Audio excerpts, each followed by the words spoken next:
Welcome and thank you for joining this in-depth analysis. In this discussion, we explore one of the most contentious policy issues shaping Nagaland and the Naga political movement today, the Register of Indigenous Inhabitants of Nagaland, widely known as RIIN. This subject cannot be understood merely as an administrative exercise. It is deeply tied to identity, history, and politics. It touches the very heart of the Naga people's struggle for recognition, their dream of unity across artificial borders, and the ongoing peace process between Naga nationalist groups and the Government of India. In particular, we will examine why the NSCN-IM, the most powerful Naga political organization, has taken such a strong stand against RIIN, seeing it not as a protective measure, but as a threat to the Naga national cause. The idea and purpose of RIIN. RIIN, short for Register of Indigenous Inhabitants of Nagaland, was conceived by the Nagaland government as an official master list to identify all indigenous inhabitants of the state. The government stated that the register would help prevent the misuse of indigenous inhabitant certificates, protect job and land rights reserved for the local population, and make the enforcement of the Inner Line Permit (ILP) system more efficient. The idea first appeared officially in 2019 when the Nagaland Home Department announced its intention to carry out this registration. The plan proposed that every citizen recognized as Indigenous would be issued a unique identification number, and those not on the list would require an ILP to reside or work in the state. On paper, such a register seems logical, even beneficial. Nagaland, like many northeastern states, has long worried about demographic changes, illegal influx, and the dilution of traditional landholding systems. The ILP is already enforced to regulate entry of non-Nagas into the state.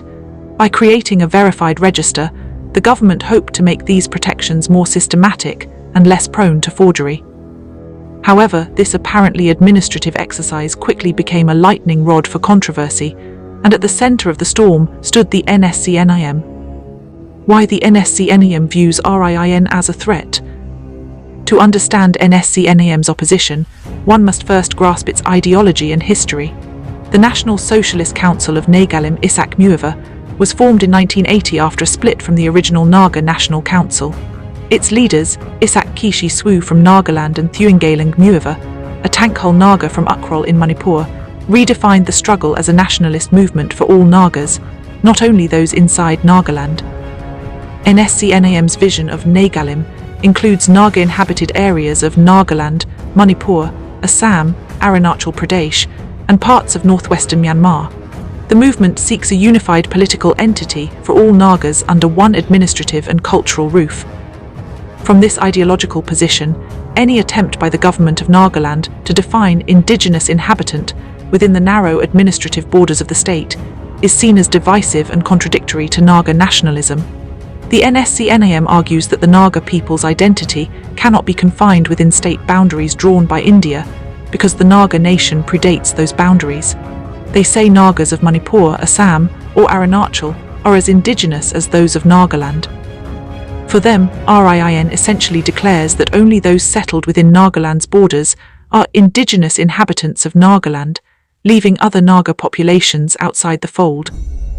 In its public statements, the NSCN-IM has called RIIN anti-Naga, arbitrary, and divisive. It insists that no authority has the right to define Naga identity in terms of Indian state boundaries. The organization accuses the Nagaland government of succumbing to political pressure and of acting against the inherent rights of the Naga people. The Tangkhul dimension and the question of exclusion. The political and emotional charge around RIIN becomes even clearer when we consider the ethnic composition of the NSCN-IM's leadership. The group has long been dominated by the Tangkhul Naga community of Ukhrul district in Manipur. Isak-Muivah, its general secretary and one of the founding figures, hails from this community. Over the decades, many of the group's senior cadres and intellectual backbone have also been Tangkhul. The RIIN, however, concerns only those who can prove indigenous inhabitant status in the state of Nagaland, not Nagas from other states. That means that Tangkhul Nagas from Manipur, even if they are historically and ethnically Naga, would automatically fall outside the definition of indigenous inhabitants of Nagaland. They could not be included in the register unless the government altered the eligibility to cover Nagas from other states, which it cannot legally do under India's federal structure. This technical exclusion has enormous symbolic implications. It means that the core leadership of NSCN-IM and a large portion of its followers would not qualify as indigenous inhabitants of Nagaland. For a movement that claims to represent all Nagas, being told that its own leaders are outsiders within the Naga homeland is not only humiliating but politically explosive. That is one key reason NSCN-IM has fought RIIN so fiercely. The group sees the register as a bureaucratic tool designed to fragment the Naga identity and to delegitimize its leadership's connection to Nagaland. The political vision of Naga unity and the threat of partition. At its heart, NSCN-IM's opposition to RIIN is about political symbolism. The movement's ideology rests on the claim that the Nagas form a single historical and cultural nation divided artificially by colonial and post-colonial boundaries. Every Naga tribe, whether Ao, Sema, Tangkhul, Angami, Zalengam or others, is part of that nation. For decades, the group has campaigned for the creation of Greater Nagalim, a unified Naga homeland that transcends present borders. RIIN, by drawing a legal line around who counts as an indigenous inhabitant of Nagaland, reinforces exactly the boundaries NSCN-IM seeks to erase. It transforms the symbolic Naga homeland into a bureaucratic state list, separating Nagas inside Nagaland from those outside. NSCN-IM interprets this as a deliberate attempt to shrink the Naga political imagination to fit within the Indian federal map. Moreover, RIIN's implementation could affect inter-Naga relations. It might privilege some tribes within Nagaland at the expense of others. For example, Nagas who migrated from Manipur decades ago, including many Tangkhuls and Zalengams, could be denied indigenous inhabitant certificates if their ancestors were not registered as taxpayers or landowners before a certain cut-off year. That could transform political alliances within Naga society, creating an insider-outsider dichotomy even among Nagas themselves. For NSCN-IM, which claims to unite all Nagas under one flag, such an outcome would be disastrous. It would fracture the very social base that sustains their authority. Legal and constitutional angles. From a constitutional standpoint, Nagaland enjoys unique protections under Article 371A, which safeguards Naga customary law, religious practices, and ownership of land and resources. The Nagaland government argues that RIIN is consistent with Article 371A because it merely seeks to identify who enjoys these customary protections. However, NSCN-IM and several Naga civil bodies interpret the situation differently. They say that customary law already defines who is indigenous and that the state has no right to override those traditional systems. By imposing bureaucratic definitions, the government, in their view, intrudes upon customary authority, something Article 371A explicitly forbids. This legal ambiguity adds another layer of tension. While the state insists it is acting within its rights, Naga nationalists argue that only customary institutions, village councils, tribal bodies and traditional authorities can define indigeneity. Thus, RIIN is portrayed as a state interference in sacred cultural ground. Practical and social fears. Beyond political theory, there are tangible social consequences feared by many Nagas, especially those in border areas or without complete documentation. The register requires proof of ancestral residence or taxation before a certain year. The proposed cutoff often discussed was around 1963, when Nagaland became a state. Many families lack such papers due to displacement, migration, or the destruction of records during insurgency. In rural and tribal societies where oral tradition is stronger than bureaucracy, documentation is often patchy. Those left out of RIIN might lose access to government jobs, scholarships, land purchase rights, and even political representation. Such exclusions could lead to alienation, resentment, and possibly unrest. Civil society organizations like the Global Naga Forum have warned that RIIN could divide the Nagas into insiders and outsiders, and undermine the peace process. The forum argued that defining indigenous inhabitant narrowly violates the inclusive spirit of Naga nationhood. The view from the Nagaland government. The government's defense is straightforward. RIIN is not meant to divide Nagas but to protect them. Officials point out that many non-Naga migrants from neighboring states have obtained false indigenous certificates, and that without a verified register, genuine Nagas risk losing opportunities. The government has repeatedly said that the exercise is purely administrative, not political, and that adequate safeguards will be introduced to prevent wrongful exclusion. However, even among Nagaland's political class, opinion is divided. Some leaders welcome RIIN as necessary to protect Indigenous rights, while others fear it could inflame old tribal rivalries or disturb the fragile peace. Minority tribes, especially those living near the Assam and Manipur borders, worry that the process could deny them recognition if their records are incomplete. This shows how delicate identity politics in Nagaland is. Every attempt to define who belongs has the potential to unsettle long-standing relationships. Impact on the Naga peace process. The NSCN-IM has been negotiating with the Government of India for decades. The 2015 framework agreement between the two sides was hailed as a breakthrough, though its contents remain partially confidential. The agreement was built around the idea of shared sovereignty and recognition of Naga distinct identity. For the NSCN-IM, any state-level measure that redefines Nagas in purely administrative terms, such as RIIN, undermines that larger political dialogue. If the government of Nagaland proceeds with RIIN while peace negotiations are still unresolved, NSCN-IM perceives it as an attempt to finalize the limits of the Naga identity without their consent. That is why their opposition has been uncompromising. The group has issued multiple statements warning that RIIN could damage the peace process and jeopardize the future of Naga unity. They argue that the question of who is a Naga should be settled politically, not bureaucratically. Wider social and regional consequences. The controversy also affects interstate relations in the northeast. Nagaland shares borders with Assam, Arunachal Pradesh and Manipur, all states with significant Naga populations.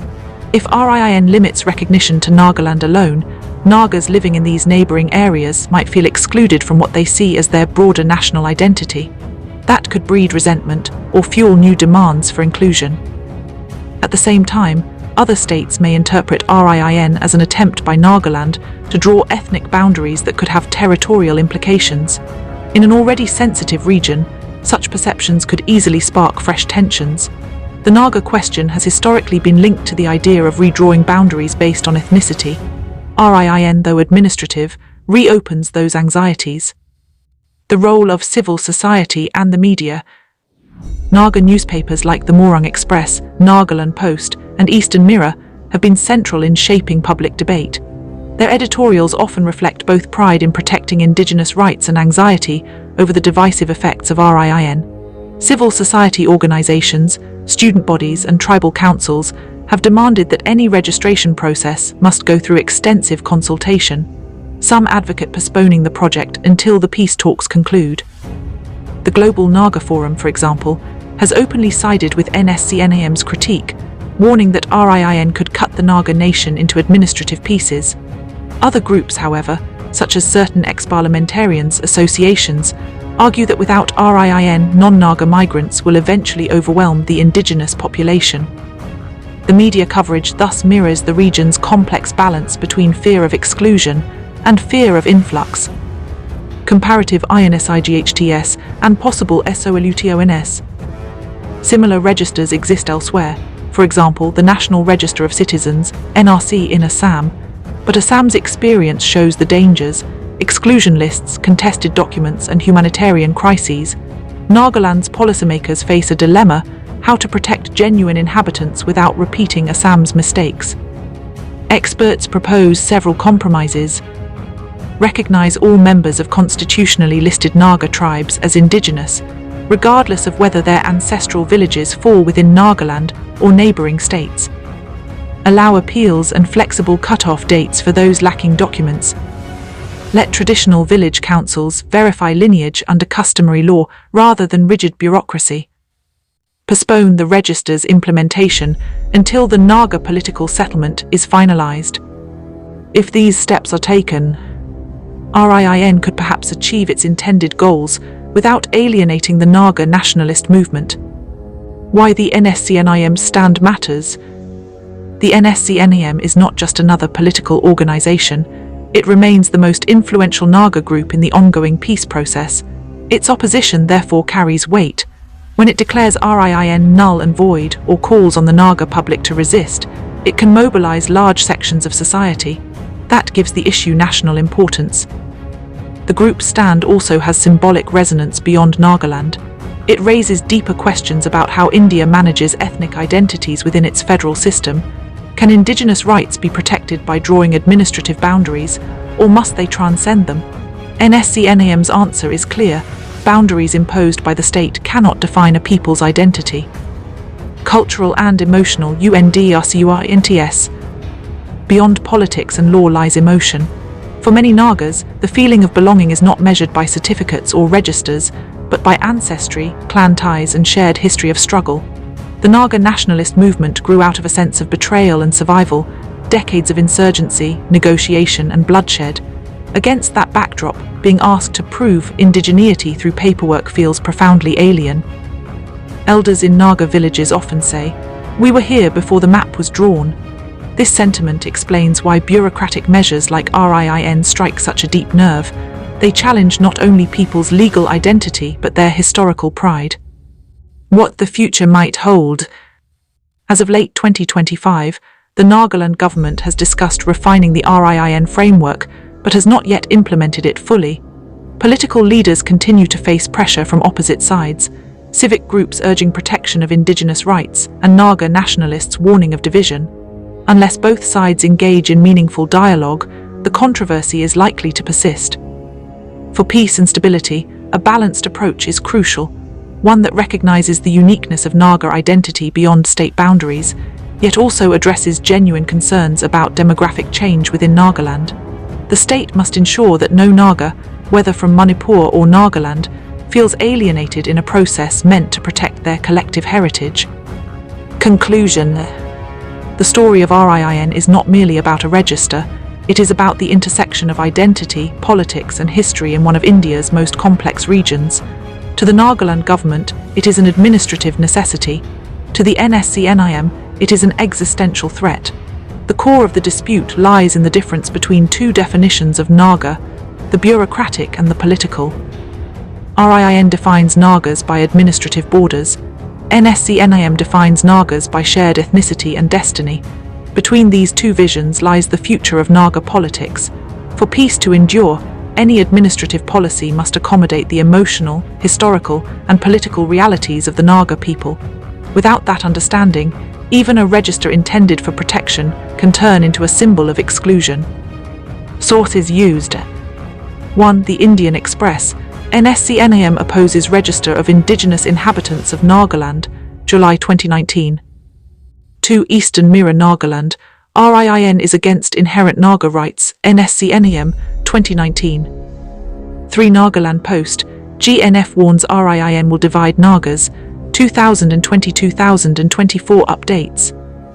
4. Morang Express Editorial, The RIIN Debate, 2024. 5. India Today NE, Nagaland Cabinet's ILP, RIIN decisions draw criticism, May 2025. 6. NDTV, NSCN-IM leader Muivah visits home in Manipur after 50 years, 2024. 7. Drishti IAS, Register of Indigenous Inhabitants of Nagaland explained. Full disclaimer. This analysis is based on publicly available reports, statements and commentaries from regional newspapers, official notifications, and academic discussions. Visual or descriptive materials, sometimes used to accompany analyses of RIIN and Naga political issues, often include archival footage, maps, and protest images that may originate from varied sources.